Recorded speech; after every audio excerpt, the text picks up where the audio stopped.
Emma gripped the steering wheel, her knuckles white. The forest seemed to press in on the car, the trees like looming giants. She was lost, hopelessly lost. Every turn had led her deeper into this wilderness. The sun was sinking, casting long, eerie shadows. Fear, cold and sharp, began to prickle at the edges of her composure. Emma had ignored the warnings. Locals had whispered of these woods, of things unseen and best left undisturbed. Now, alone in her predicament, their hushed warnings echoed in her ears. The silence was broken only by the rustle of leaves and the frantic thumping of her own heart. Dusk settled over the forest, a thick blanket of shadows. The air grew heavy, thick with the smell of damp earth and decaying leaves. A shiver ran down Emma's spine, despite the stifling air. The car engine coughed, sputtered, then died. Silence. Emma felt a surge of panic. She tried the ignition again. Nothing. She pounded the steering wheel in frustration, then stopped, listening. The silence was absolute, broken only by the whisper of the wind through the trees. It was the silence of a predator lying in wait. Through the thickening fog, a light flickered. Was it hope? A farmhouse, perhaps? Relief, sweet and short-lived, washed over her. Gathering her courage, Emma stepped out of the car into the oppressive darkness. The air was cold, damp, and heavy with the smell of pine needles and something else, something ancient and unsettling. The light seemed to dance ahead of her, beckoning her deeper into the woods. With each step, the forest floor grew softer, spongy with layers of decaying leaves. The silence remained, broken only by the crunch of her own footsteps, each one a stark reminder of her isolation. The light led her to a clearing. Towering trees encircled the space, their branches intertwining overhead like grasping claws. Moonlight filtered through the canopy, painting the clearing in an eerie, otherworldly glow.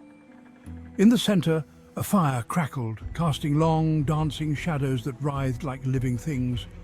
But it was the silence that truly unnerved her. An unnatural hush had fallen over the woods, as though the forest itself was holding its breath. The air was thick with anticipation, with a palpable sense of something sinister about to unfold. Section 5. Unveiling the Unholy, a sight to chill the soul. Around the fire, figures stood robed in dark hooded cloaks. They faced inwards towards the firelight, their faces obscured. The flickering flames illuminated the scene in fragmented glimpses. A stone altar. Strange symbols etched into its surface. And on the altar, a woman lay bound, her eyes wide with terror.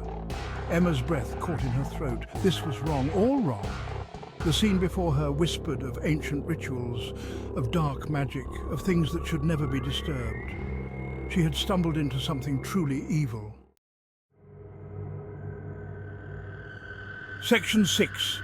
Panic grips Emma's heart. Trapped! Panic seized her. She had to get out of there. Turning to flee, she stumbled on a root, the sound echoing unnaturally loud in the stillness. The figures by the fire reacted instantly, their heads snapping up in unison. The chanting stopped. The silence was deafening. Dozens of eyes, glowing with an eerie, unnatural light, seemed to pierce through the darkness, fixing on her with laser focus. Terror, cold and paralyzing, rooted her to the spot. She was trapped, caught in the heart of something ancient and malevolent.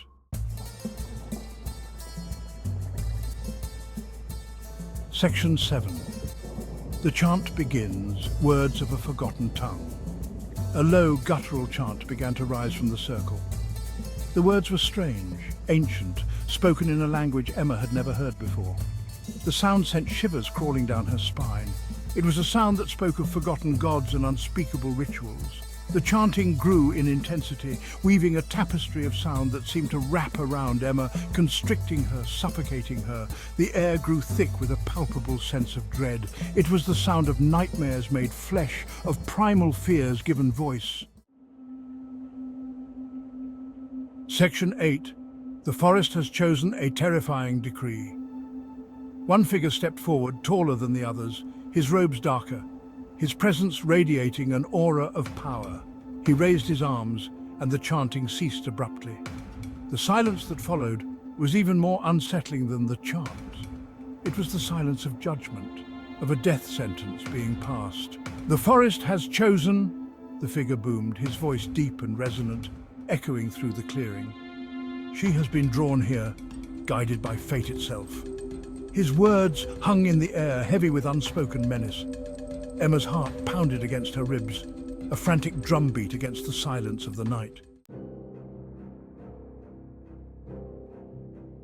Section 9. Struggling against fate. Can Emma break free? Adrenaline surged through Emma's veins. She spun around, searching for an escape route, but the trees pressed in on all sides, forming an impenetrable wall. The robed figures were closing in, their eyes glowing with an unholy light. Two figures grabbed her arms, their grip surprisingly strong. She struggled against them, kicking and screaming, but it was no use. They dragged her towards the altar, towards the flickering flames and the terrified eyes of the bound woman. Section 10. A fate unknown, swallowed by darkness. As they dragged her closer, the leader's face swam into view. His features were hidden in the shadows of his hood, but his eyes burned with an ancient hunger, a terrifying intensity that sent a jolt of pure fear through her. The chanting resumed, louder this time, more insistent. The figures tightened their grip, their touch like ice against her skin. Then everything went black. Emma's scream died in her throat, swallowed by the darkness, her fate uncertain, lost in the heart of the chanting woods.